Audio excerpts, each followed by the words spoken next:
Pemirsa, masih bersama Asep Tapip dalam Ngopi di PJTV Jabar Pisan ya, ngobrol perkara iman dan Islam. Hari ini kita bicara sorotan Islam dan kemudian visi misi Islam dan bagaimana Islam memandang kondisi ekonomi hari ini. Yang tadi sudah disebutkan ada dua misi yang awalnya dari satu visi tentang memperbaiki sistem ekonomi. Ya, yang pertama adalah menghilangkan riba, yang kedua menstandarisasi ya, transaksi sehingga tidak ada dominasi salah satu negara untuk menguasai currency. Mungkin itu ya, ada ya contoh-contoh yang melaksanakan. Ya bukan hanya dominasi satu negara ya, tapi itu memang sangat membuat mata uang lokal itu rapuh. Gitu. Nah makanya sejak tahun 1965 itu Perancis sudah mengamati gelagat itu Pak. Jadi mereka mengembalikan dolar mereka dan meminta diganti dengan emas. Dan itu dikirim 3.313 ton, Pak. Tahun 1965 itu. 3 tahun dikirimnya tuh. Melalui kapal laut 42 pelayaran dan 33 penerbangan, 35 penerbangan itu 3 tahun. Dari Amerika itu. Dari Amerika. Berarti emasnya yang dari Irian itu ya? Nah, dari itu Freeport dia. ya. Wah. Itu emas dari Indonesia itu. Itu. Nah, itu dikirim itu ke Perancis dan sampai sekarang Perancis itu sudah menghilangkan dominasi dolar di ini mereka gitu, di cadangan mereka. Jadi mereka 60% emas, 40% ada dolar juga. Itu sudah mulai, Perancis juga begitu. Nah sayangnya Indonesia belum Pak, nggak tahu sih sekarang ya.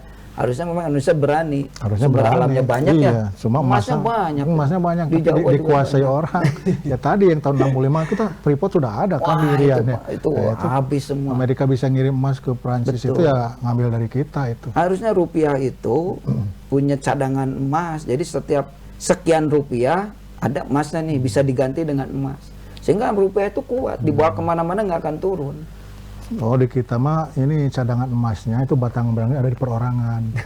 Ya, ketahuan kan yang ketangkep koruptor itu ternyata batangan emas di rumahnya banyak. Oh, sayangnya bukan cadangan APBN itu. Ya. Harusnya ada cadangan negara berupa emas dan itu menopang rupiah kita. Jadi cadangan emasnya dipakai si emas-emas itu yang koruptor ya. Sayang, itu Pak sayangnya. Oke. Jadi ada yang lainnya yang sudah melaksanakan misi ini atau tidak sudah berusaha mendekati. Sebetulnya negara-negara Eropa, makanya Eropa kan sekarang membentuk Euro. Euro itu untuk satu ya menghilangkan dominasi dolar dan juga dia mulai menyiapkan emas untuk cadangan-cadangan mata uangnya. Iya, walaupun gitu. Euro juga kan tidak kuat juga kemarin British Brexit ya, British exit. Belum, karena ribanya masih walaupun sudah diterapkan. Jadi hanya ganti nama mata uang ya. Betul. Okay. Selama itu belum, tadi 2 misi ini selama belum diterapkan, saya kira perekonomian dunia masih terus rapuh dan sangat rentan untuk krisis. Gitu. Iya. Tapi ada yang radikal kemarinnya berusaha menggunakan dolar, dirham dan dinar ya. Sampai ditangkap kan kemarin ada cerita tuh. Iya. Nah, karena dia terlalu radikal menggunakan itu dari sekarang, mengharamkan yang lain. Iya betul, ya itu juga. Sementara itu bikin negara di dalam negara gitu kan. Nah, mungkin tujuannya sih itu. Tujuannya ke sana, hanya memang caranya memang kita harus lebih. Nah, soal cara mungkin kita itu memang tidak menemukan mana sih pintu kita untuk melaksanakan itu. Di negara kita itu kan kalau yang berbau-bau itu suka tendensinya lain-lain gitu. Memang harusnya, kalau saya berharap ya, presiden itu. Presiden, Menteri Keuangan ya. Ya presiden itu mengumumkan bahwa Indonesia, uang kita ada sekian triliun dan cadangan emas kita segini, maka 1 rupiah ini sama dengan 1 sekian gram emas. Oh harusnya begitu. Wah itu mantap itu Pak. Ya, begitu. Emasnya banyak. Saya harus jadi presiden. Amin. Nah, emasnya banyak padahal persediaan kita ya. Wah, cadangan kita banyak, Pak. Harusnya itu jangan diangkat ke dijual kan. Kita hanya cuma berapa persen kita. Itu. Ceritanya bahkan aja gini, emasnya diambil ke negara lain, yang dikirim ke kita dolar. Harusnya kitanya harus emas yang dikirim ke kita, bukan dolar gitu. Iya, bahkan emasnya pun emas mentah lagi. Emasnya emas mentah yang belum jadi apa-apa ya. Luar biasa. Nah itu Pak Azab, jadi ini yang yang harus menjadi cermatan kita sebagai seorang muslim ya, bahwa di Islam itu memang itu jelas ekonominya sudah ada di dalam Al-Quran dan diterapkan oleh Nabi selama hidupnya, dan ekonominya nggak pernah krisis loh Pak. Iya betul. Sampai abad ke-13 nggak pernah ada krismon itu. Krismon terjadi abad 13 setelah ekonominya diganti oleh konvensional dan diterapkan riba. Oke. Gitu.